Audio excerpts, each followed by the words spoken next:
Hi, this is Ken Krieger from Philadelphia Law Enforcement Training Center.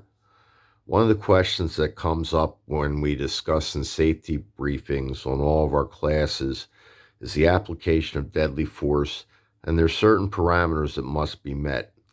Until an individual is allowed to legally, morally, and ethically apply deadly force towards another individual, and the question that comes up from time to time among students is, were there ever situations where you could have applied deadly force, but you didn't?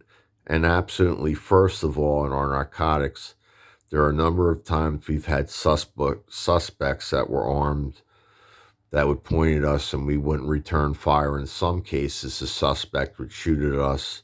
We didn't return fire. We always try to resolve it with less lethal means, if you will.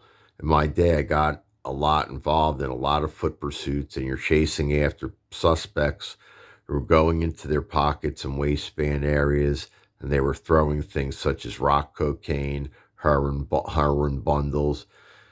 Could be super cool insurance, which are cigarettes dipped in PCP. They were called Sherman's supercharged gyro sticks. Sometimes vials of PCP themselves, sometimes guns. And I remember after them, and I remember my first day in narcotics at Citywide down at the old pier down there. Tom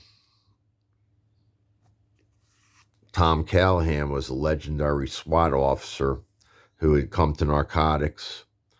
His handle was 19 Tom 5.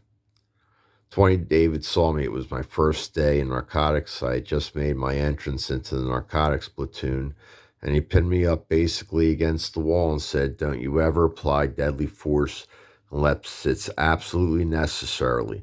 And you know 110% that it's the right thing to do. And don't ever dishonor our unit." And I mean, he was dead serious about it.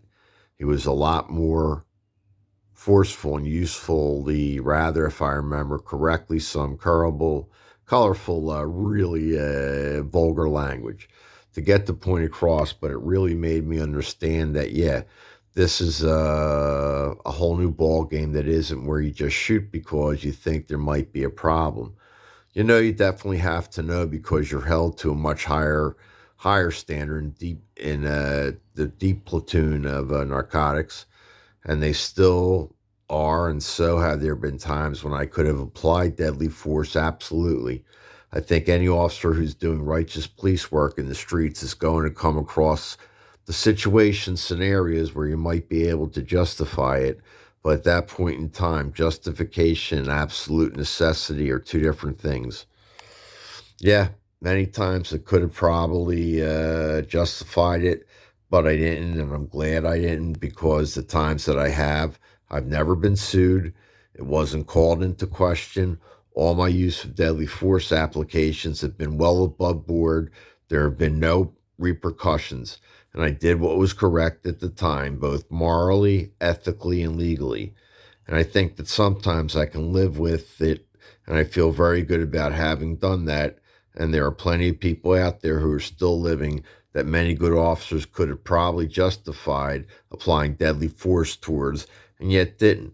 And that's a standard we should all hold ourselves up to. So, one specific thing against one of the incidences remember where I did not apply deadly force was a narcotics bust in a guy who was moving probably about quarter ounces of rock at a time. We were going towards the house. This pretty big raid. The helicopters, Philly's helicopter was up there. Suspect took off, and we went to search from him. And we did find him. But more to come later.